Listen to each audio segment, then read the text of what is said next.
నమస్తే అండి, welcome to LKS open plots Peeleru national హైవేకి జస్ట్ ఒక 400 మీటర్లో ఇదిగోండి. అదండి కనిపించేది నేషనల్ హైవే. ఇది సర్వీస్ రోడ్డు. సో ఇటు సైడ్ ఒక సర్వీస్ రోడ్డు అండి, 2 సర్వీస్ రోడ్డు. కార్నర్ ఈస్ట్కి వస్తుంది ఈ వెంచర్లో 36కి 61 కొలతలు గల 61 అంకణాలు ఈస్ట్ ఫేసింగ్తో కమర్షియల్ ప్రాపర్టీ సేల్కుందండి. 61 అంకణాలు గల ఈస్ట్ ఫేసింగ్తో, అంటే తూర్పుకు సంబంధించి ఈ కమర్షియల్ ప్రాపర్టీ రోడ్డుకి ఉండదండి. 61 అంకణం. మీకు ఎవరైనా కావాలంటే వీడియోలో నెంబర్ ఇస్తామండి, కాంటాక్ట్ అవ్వచ్చు.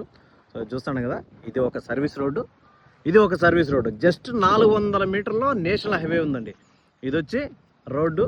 ఈ రోడ్డుకి ఆనుకొని ఉండేది కమర్షియల్ ప్రాపర్టీ అండి. 61 అంకణం ప్రైస్ వచ్చేసరికి 61,000, 61,000 రూపాయలు అనేది అంకణం రేటు చెప్తారండి. సో మీకు ఎవరైనా కావాలి అనుకుంటే వీడియోలో నెంబర్ కాంటాక్ట్ అవ్వచ్చు. మొత్తం అంతా కూడా కన్స్ట్రక్షన్ స్టార్ట్ అయ్యి బిల్డింగ్లు అంతా కట్టేసినారండి. బాగా పీస్ఫుల్గా ఉంది ఏరియా. సో చూసుకోవచ్చు, వాస్తుకు కూడా బాగుందండి. ఇది వచ్చి కార్నర్కు ఉంది. ఈ వెంచర్లో ఈస్ట్ ఫేసింగ్ ఉండదు. సో 61,000 అని చెప్తారండి. ఫిక్స్డ్ రేట్ కాదు, నెగోషియేషన్ ఉంటుంది. మీరు కావాల్సినటువంటి వాళ్ళు జెన్యూన్ పర్సన్స్, జెన్యూన్గా కావాలనే వాళ్ళు వీడియోలో నెంబర్ కాంటాక్ట్ అవ్వచ్చండి. Thank you so much.